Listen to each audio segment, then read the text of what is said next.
False Positive is generally a good film. I really liked it. The only thing that I don't think worked very well, and I will explain what I mean by this, is that I don't think it's the right genre to tell this story. Obviously, if this is the genre they chose, then fair enough, but I think it kind of sits a little too murkily in the middle, but I will expand on that in a moment. This was released in 2021. It's directed by John Lee. It's written by Lee and Ilana Glazer. And we have a cast including Ilana Glazer, Justin Theroux, Brosnan, Gretchen Mol, and various others. And I will say, first of all, the characters are very well written. The performances are brilliant. I feel like we could have learned a little bit more about Adrian, but Lucy certainly was great. Lucy and Adrian go to a fertility doctor, Dr. John Hindle. And obviously they're having fertility problems, so they use his services to help get pregnant, and the insemination works, but there's something increasingly questionable and suspicious surrounding the fertility doctor. And I had a feeling I knew what was going to happen, or what the kind of overarching concept was based on true stories that are out there, but there were elements in this that I didn't see coming. And I thought that that worked really well. So even if you go into this thinking, well, I have a feeling I know what's happening because of true crime stories, there are other aspects, at least in my opinion, that were quite surprising. And that worked very well. The narrative itself is well written. I think the story, for the most part, is very well told. I'm not sure if I think we got enough out of Adrian as a character, but I don't really have any major issues there. And it was very easy to feel Lucy's emotions. It was easy to follow her journey, and obviously she's going through a difficult time, feeling a lot of difficult emotions, so that comes across for the viewer and makes it definitely an unpredictable experience. We have some great camera work, some great lighting, and some really great music. Up until now, I have nothing but positivity for the film, for the most part. But as I said, I don't think the genre works very well for this story. Now, this is purely my perspective, but I do think that it is sitting in the middle of being one or another genre. It is listed on Wikipedia as a psychological horror. And yes, I do think that it does fulfill that. But I think it would have been better as a straight-up drama.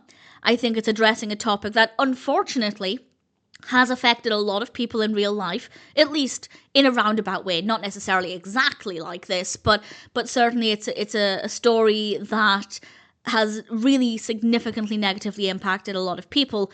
And I don't think this kind of trippy approach to this psychological horror is the best way to deal with this narrative. But at the same time, it's not terrifying. So it does kind of sit in the middle of being a drama and a psychological horror, but it's too trippy for me to take it as a serious drama. And in my opinion, I think they should have just gone down the drama route. It would have been more emotional, more impactful, more meaningful, more powerful. I don't think the scenes that are a little bit more trippy really add anything. I just find them to be really jarring. Of course, the alternative is they could have gone in the other way and made it much darker, maybe not as realistic, but really lent into the horror aspect. And it could have been it would have been a very different film.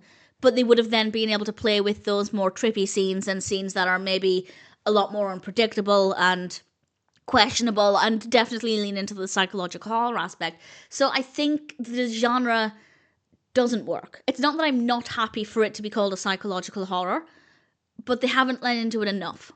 So I think they needed to either just do away with that and tell the same story, but as a gripping drama, or really lean into the psychological horror aspect, but it would have been a different story.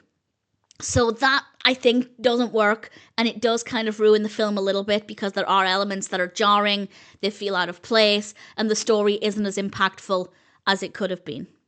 But again, if they wanted to tell it as a psychological horror, then I think they maybe needed to take a slightly different direction with the narrative, because at the moment, it's a little uncomfortable just sitting in the middle.